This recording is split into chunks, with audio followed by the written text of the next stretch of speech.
bagi pulpennya, kursinya, nya itu kepemilikannya yaitu tadi possessive adjective, his, her. Number 4, otomatis ini yang belum kita pilih tadi gambarnya itu adalah gambar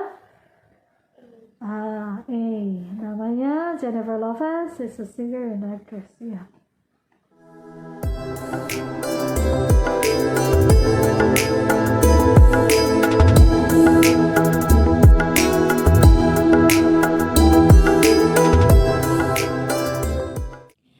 Assalamualaikum warahmatullahi wabarakatuh. Good morning everyone.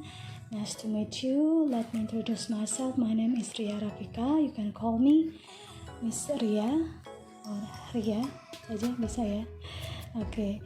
Dan senang berkenalan dan berjumpa dengan kalian. Kali ini di pertemuan pertama untuk bahasa dan sastra Inggris, saya akan membahas materi yang diambil dari buku Bahasa dan Sastra Inggris untuk siswa SMA MA kelas 10 kelompok peminatan ilmu bahasa dan budaya kelas 1 atau kelas 10 ya, terbitan Irama Widya, dan ini dikarang oleh Otong Setiawan DJ, Supeni Ratna Juwita Ningsih juga, dan ini berdasarkan kurikulum 2013 dan udah direvisi ya.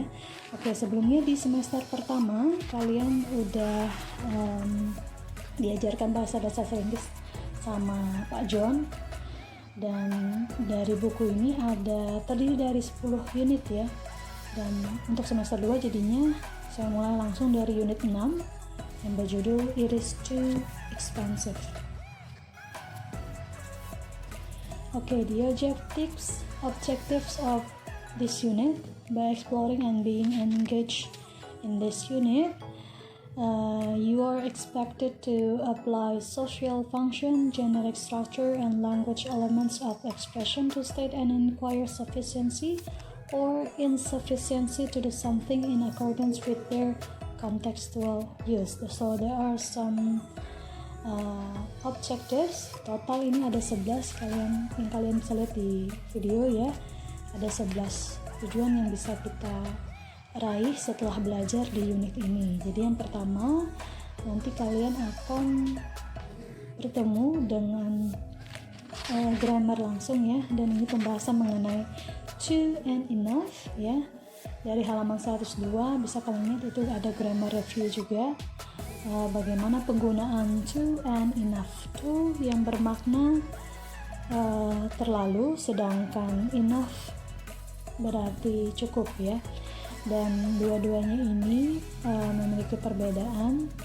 Dan untuk to biasanya ya mengimplikasikan result yang negatif ya. Kalau enough juga sama, negatif ya. Nanti rumusnya saya akan kasih di video ini. Jadi kalau untuk to ini bermakna more than what is needed ya, lebih dari apa yang diperlukan, sedangkan enough itu bermakna it means sufficient atau cukup ya. Misalnya nih, he is too old to play football with the kids ya, terlalu tua untuk bermain sepak bola sama anak-anak. Kemudian Dave is intelligent enough ya, Dave is intelligent enough itu bisa juga menjadi contoh dari kalimat enough ya. Dave is intelligent enough to do the right thing ya, cukup intelligent atau cukup pandai, cukup pintar ya.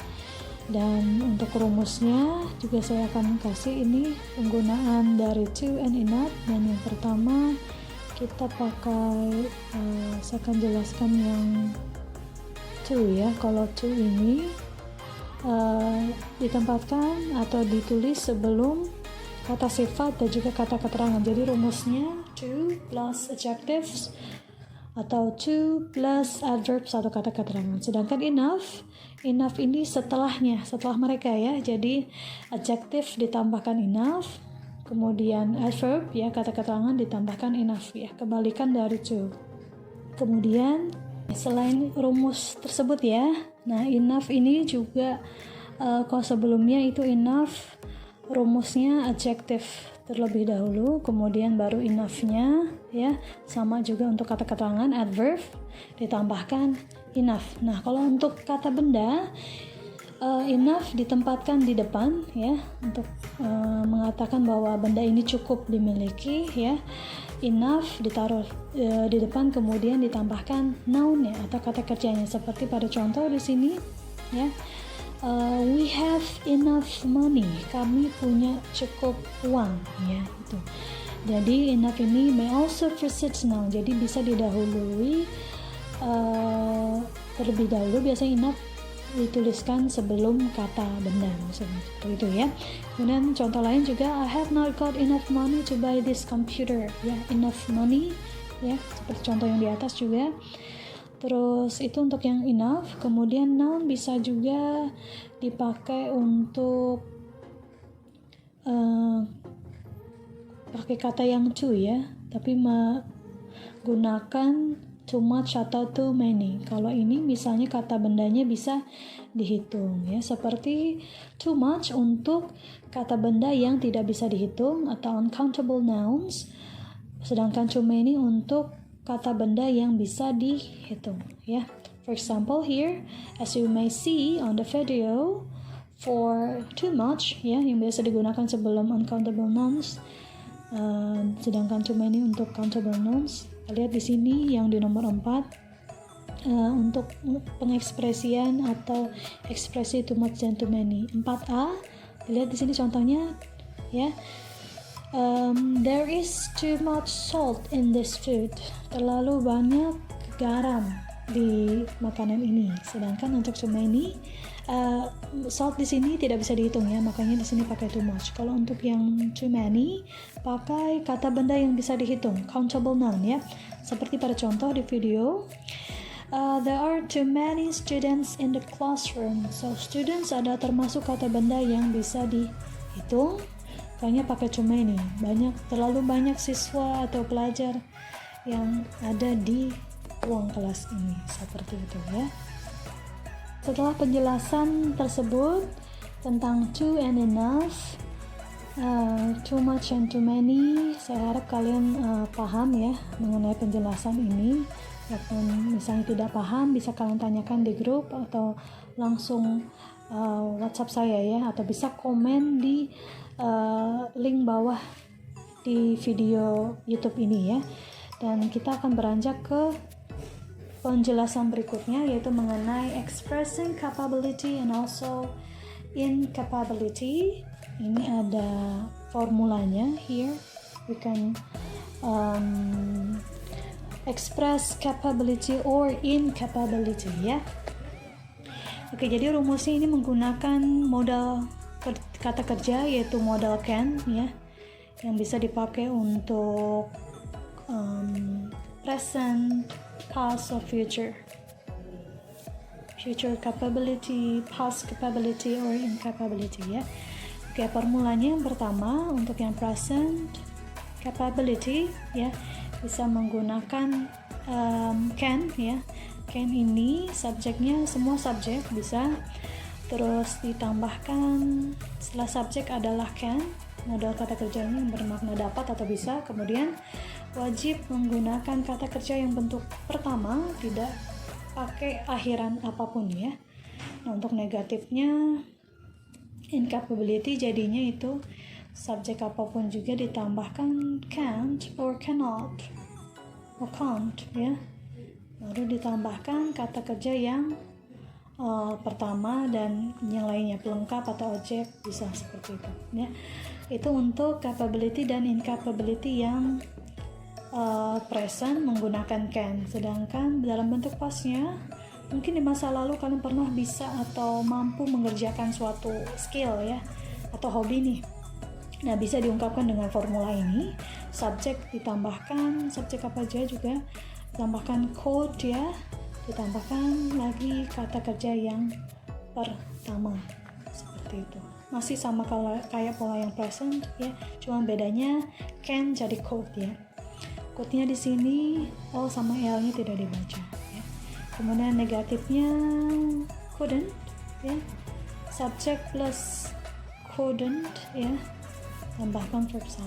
Nah, itu pakai formula yang can atau cannot ya. Terus ada lagi formula yang menggunakan able to. Nah ini subjek apapun itu, kalau dalam present ya, kita yang ke present dulu, kemudian tambahkan to be, ditambahkan able to, ditambahkan kata kerja dasar atau yang pertama. Nah to be-nya di sini tergantung subjeknya ya, misalnya to be-nya I, otomatis to be dari I untuk yang present adalah am, sedangkan he, she, it to be-nya is, dan you, we, they to be-nya are, seperti itu. Negatifnya jadinya subject plus ini bisa diganti sama unable ya, to be plus unable yang bermakna tidak dapat, jadi tidak di to be-nya ditempatkan negasinya atau negatifnya, melainkan di kata kerja atau kata bantu able-nya ya. Jadi unable, dari able jadi unable, bisa atau mampu menjadi tidak mampu, unable ya. Kemudian untuk yang past ini tinggal ganti to be-nya saja, karena sebelumnya di present capability subject to be-nya terdiri dari is, am, are, sedangkan untuk past jadinya to be-nya menjadi was and were ya. Terus ditambahkan able, tambahkan able to ya, tambahkan verb want tanpa akhiran apapun, dan subjeknya untuk yang incapability-nya yang tidak mampu di masa lampaunya menjadi was, were, unable to plus verb want. I think that's all ya. Kalau yang kalian lihat di halaman 122 ini dari buku paket ini ya, ada 3 bentuk sih, past, present, dan juga future ya. Contohnya di sini yang capability untuk yang past, I could play the violin perfectly when I was 10. Saya dapat memainkan biola secara sempurna ketika saya berumur 10 tahun. Sedangkan presentnya, I can play the violin perfectly now. Saya bisa memainkan biola secara sempurna sekarang. Ya, ada keterangan waktunya sekarang. Karena present juga, kemudian dalam future-nya pakai able sini. Rata-rata semua pakai able dan unable ya. Bisa juga di ininya seperti di expressing incapability ya, di future, bagian future, I won't be able to sing ya, bisa seperti itu. Negatifnya ditempatkan di modal verbnya seperti itu ya. Nah untuk tugasnya ya, setelah penjelasan ini saya harap kalian paham dengan apa yang saya jelaskan di video ini. Hopefully tadi kalau misalnya kalian ada pertanyaan boleh kasih di kolom komentar ataupun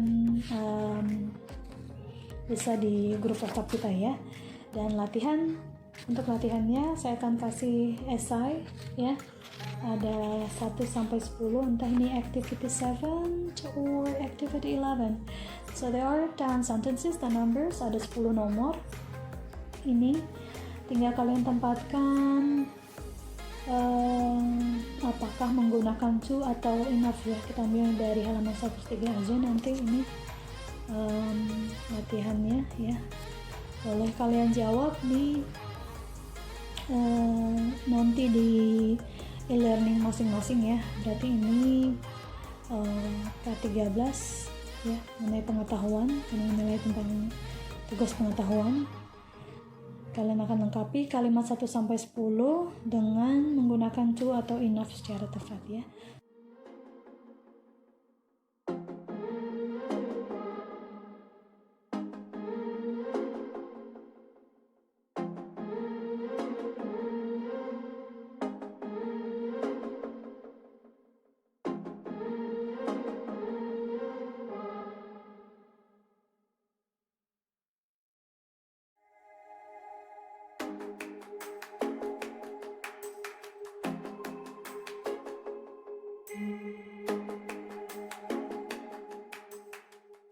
Segitu aja sih untuk pertemuan hari ini, dan pertemuan berikutnya di 2 minggu ke depan kita akan menuju unit yang kedua, unit 7 ya.